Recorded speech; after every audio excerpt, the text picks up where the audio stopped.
Good morning students. I am B.S. Chauhan from Indo-Bharat International Public School. Now again continue my class for 9th. Class 9 chapter number 7.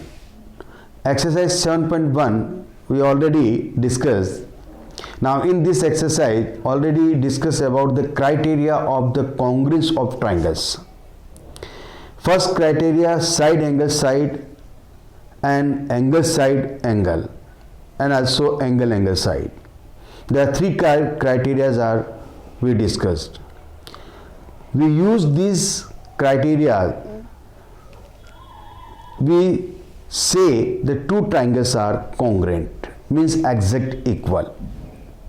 If two sides and between one angles are equal, then triangles are congruent.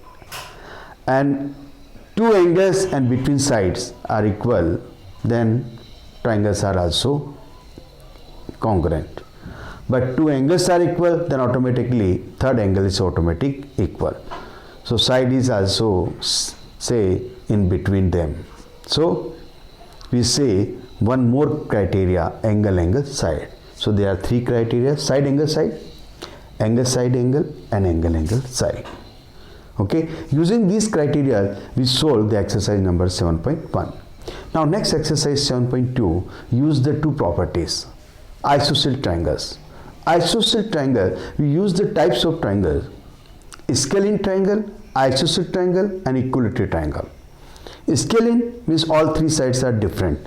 Isosceles, any two sides are equal. Equilateral triangle means all three sides are equal and all three angles are equal. Isosceles triangle, if opposite sides are equal, then opposite angles are also equal. Opposite angles are equal, then opposite sides are equal. These criteria are also, these properties are also used in the previous smaller classes. And also we prove these properties using the criteria of the congruent of the triangle. You know, suppose one triangle is given ABC, and given that one triangle ABC is given with AB is equal to AC, that means it is isosceles triangle. So we draw from the point A the perpendicular bisector on the base BC. Means what is the construction? We draw perpendicular bisector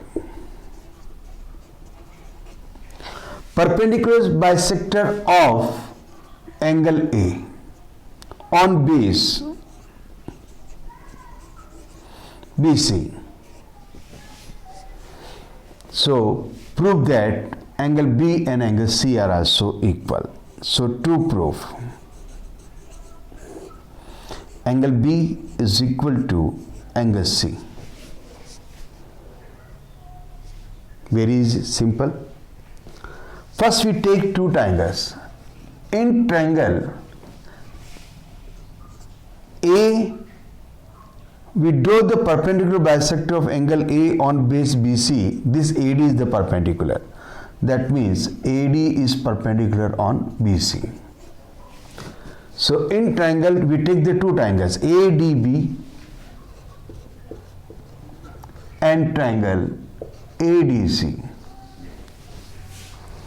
First you take AB equal to AC. Why? Because it is given. Now also this angle ADB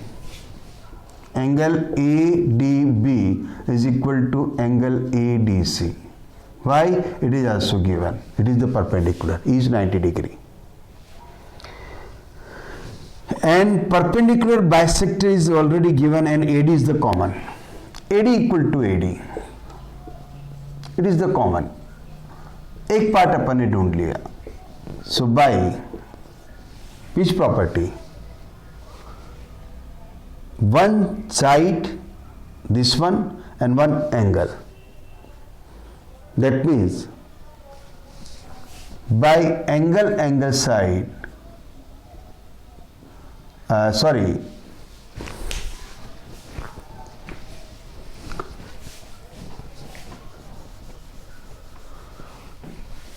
this time we take these two angles are also equal, angle 1 and angle 2 are equal.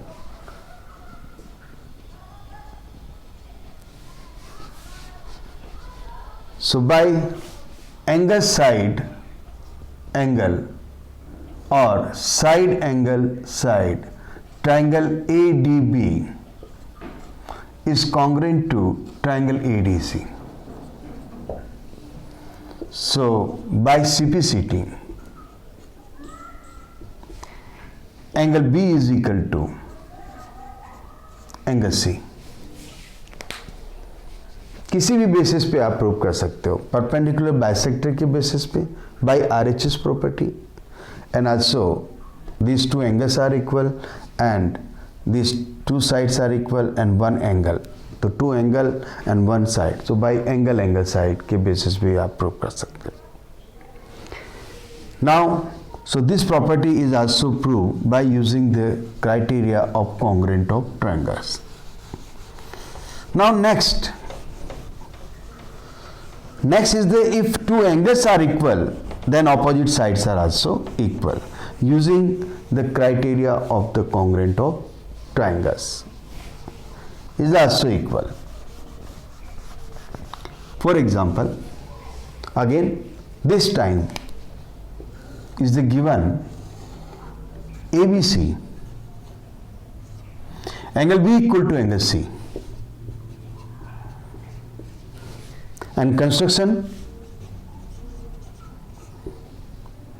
perpendicular bisector of AD is perpendicular bisector of BC. That means BD is equal to CD, and angle ADB is equal to angle ADC, and also given angle B equal to angle C. Two angles and one sides are equal. That means by angle side triangles are congruent. So using by CPCT, AB is equal to AC. Finally हम ये कहना चाहते हैं, in a triangle two angles are equal, so their opposite sides are equal, and two sides are equal, then opposite angles are equal. So this property known as a for isosceles triangle. So it's very simple. Using this property directly, you can say the two sides and two angles are equal for isosceles triangle. And where isosceles triangle, when two angles are equal, then opposite sides are equal, two sides are equal, that means it is the isosceles triangle. Using this property, you can solve the some example. Suppose example number 4. We solve the example number 4 according to your book. Now in this example given that in triangle ABC, the bisector of, first given that triangle ABC, so you draw triangle ABC. Question कैसे solve करना वो मैं आपको बता रहा हूँ. Triangle given है, आपने ड्रॉ किया simply, and given that the bisector AD of angle A, आपको गिवन है bisector AD of angle A, that means angle 1 and 2 are equal, तो आपको गिवन है एंगल 1 इक्वल टू एंगल 2. जो आपको गिवन है वो आप ड्रॉ कर दीजिए. ट्रायंगल ABC आपको गिवन है and bisector AD of angle A is perpendicular to side BC, that means it is the perpendicular. ये भी आपको गिवन है 3 and 4. Angle 3 is equal to angle 4 each 90 degree. ये भी आप लिख सकते हैं. आगे और क्या गिवन है देखो. ओके, नाउ सो दैट आपको प्रूव करना है. टू प्रूव अब प्रूफ आपको क्या करना है वो भी आप लिख दीजिए। जो सम में गिवन है मैं पहले वही लिख रहा हूं। क्वेश्चन आधा सम क्वेश्चन तो जो क्वेश्चन है वही सॉल्यूशन बन गया आपका। आपको प्रूव करना है so that A B equal to A C and triangle A B C is isosceles. हम कह चुके हैं कि if two sides are equal then automatically triangle is called isosceles. अगर जब ये इक्वल प्रूफ हो गया तो ट्रायंगल ऑटोमेटिकली आइसोसेल हो गया। तो चलिए इनको इक्वल प्रूफ करने के लिए हम क्या करते हैं, हम ट्रायंगल्स को कॉन्ग्रुएंट प्रूफ कर दें। देखो मैं ऑरली सॉल्व करता हूं सम को। Angle 1 equal to angle 2 proof में, then right angle 3 equal to angle 4 each 90 degree is given. AD is the common, it is given. So by angle side triangles are congruent. क्या हम कह सकते हैं ये दोनों ट्रायंगल्स कॉन्ग्रुएंट हैं? Now triangles are congruent तो by simplicity AB equal to AC, तो AB और AC दोनों इक्वल हो गए। बहुत ही सिंपल है। देखो जो गिवन है वही सॉल्यूशन में लिखना है, बस एक AD को कॉमन आपको लिखना है और एंगल साइड की बेसिस पे आपको ट्रायंगल्स को कॉन्ग्रुएंट प्रूव करना है। और after that you can say this triangle ABC is called the isosceles triangle. Why? Because its two sides are equal. Okay student, this is the very simple question. चलिए next example number 5। Example 4 अपन ने solve किया, अब आते हैं हम example number 5 पे। एक बार मैं एग्जाम्पल डिस्कस कर रहा हूँ, क्वेश्चंस एक्सरसाइज की जो भी हैं वो आप लोग डिस्कस करना, जो भी प्रॉब्लम्स होगी वो हम लोग डिस्कस करेंगे बाद में। Example number 5 is given E and F are respectively the mid point of equal side AB and AC of triangle ABC। कहने का मतलब क्या हुआ, वापस again triangle ABC is given. Okay, triangle ABC is given, it is the given. ये example number 5। अब क्या क्या गिवन है? E and F are the mid points of AB and AC। That means E is the mid point, ये mid point हो गया। F is the also mid point. अगर ये मिड पॉइंट है तो these two parts are equal. Next बात करते हैं the mid points of equal side AB and AC। आपको ये भी गिवन है AB is equal to AC, this AB is equal to AC। और क्या गिवन है? Okay, not given. Now then show that, अब प्रूफ क्या करना है वो है मेन चीज। To proof BF is equal to CE। जो हमें प्रूव करना है उसके बेसिस पे हमें कंस्ट्रक्शन भी करना होगा। BF, where is BF? तो हमें BF को ड्रॉ ज्वाइन करना होगा, जो हमें प्रूव करना है। CE, आपको ये भी प्रूव करना है CE, तो इसको ज्वाइन कर लीजिए। अब BF और CE किस में आ रहे हैं ये आपको देखना है।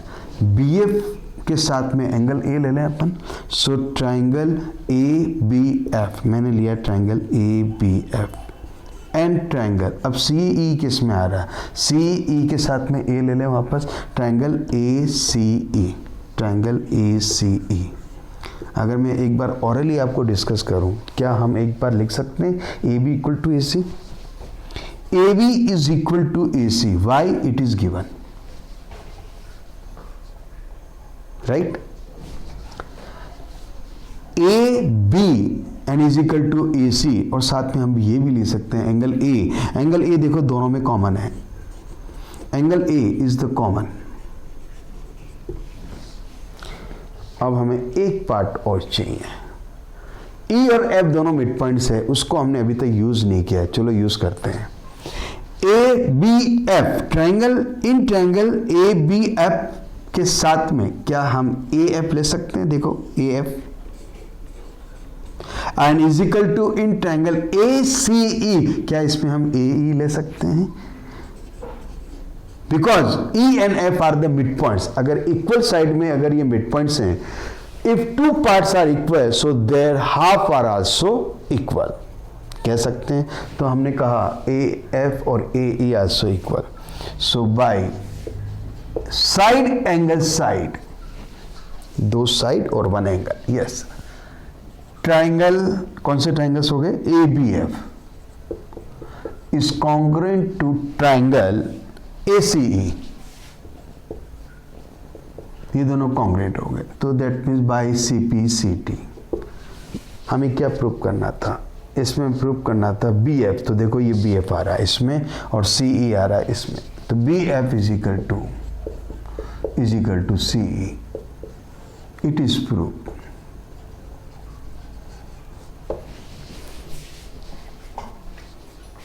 Is clear?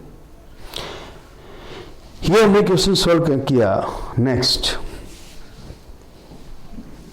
example number 5. Next example number 6, and it is the last example, and after that the homework exercise number 7.2.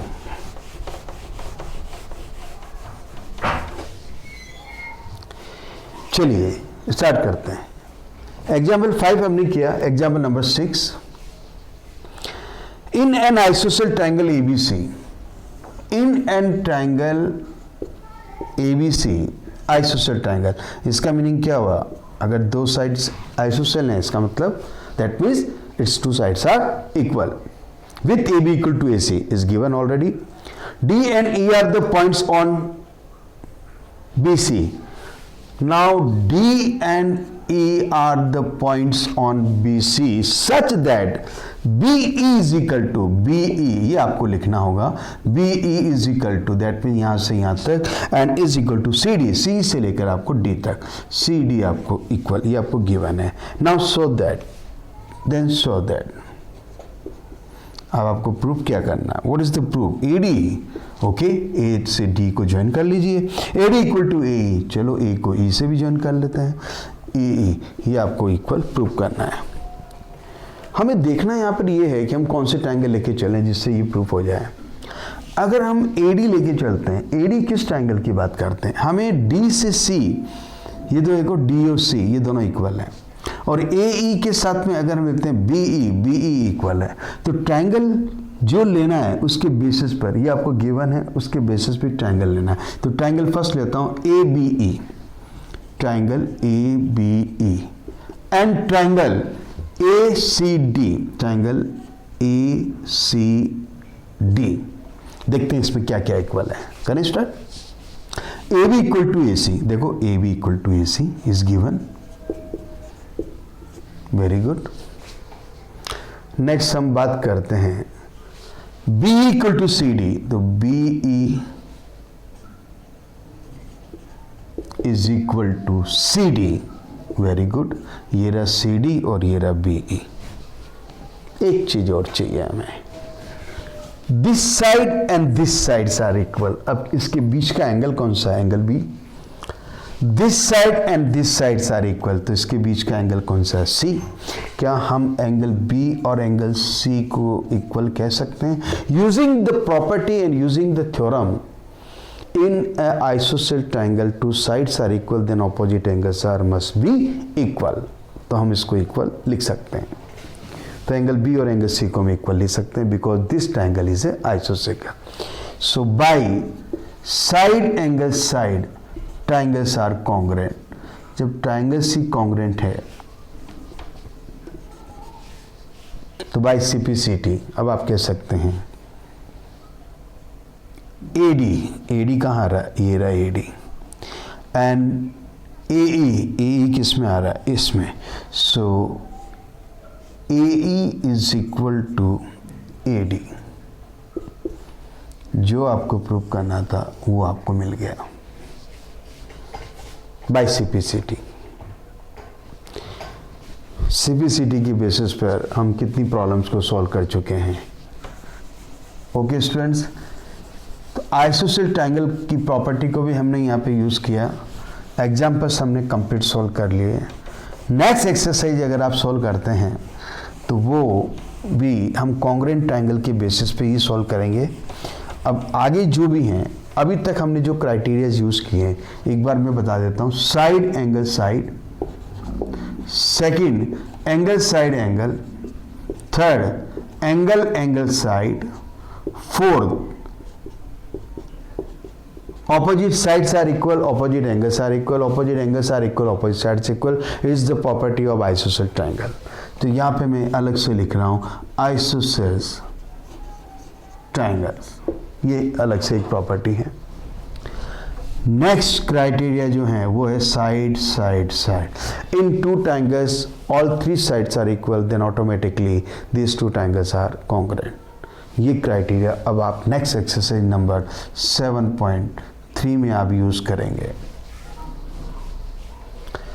Also RHS congruency,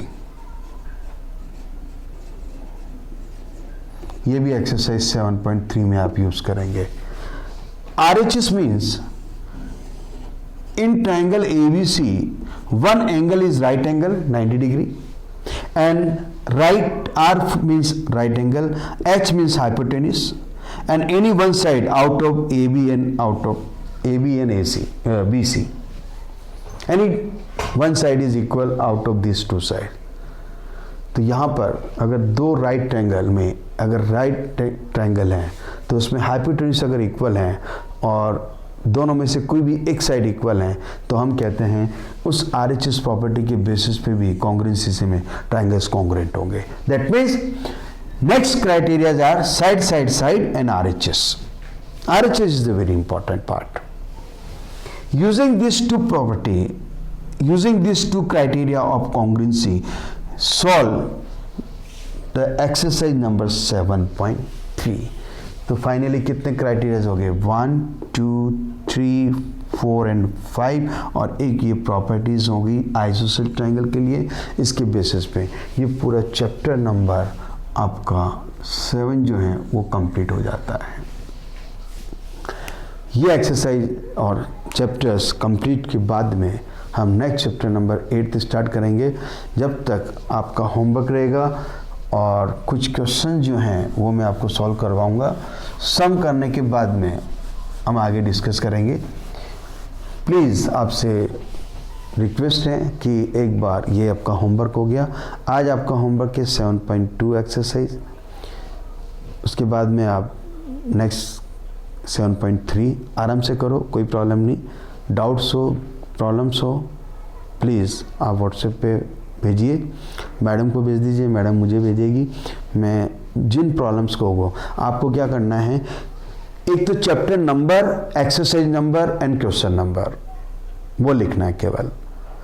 वो मैं इसी जो ऑनलाइन क्लासेस हैं मैं यूट्यूब पे वही सम वो सॉल्व करके मैं आपको बता दूंगा. ऑटोमेटिकली आपके डाउट्स क्लियर हो जाएंगे. लेकिन अगर आप पूछेंगे तो, जब नहीं पूछेंगे तो मुझे कैसे पता चलेगा कि आपके डाउट्स क्या हैं. Okay student, thank you and good day.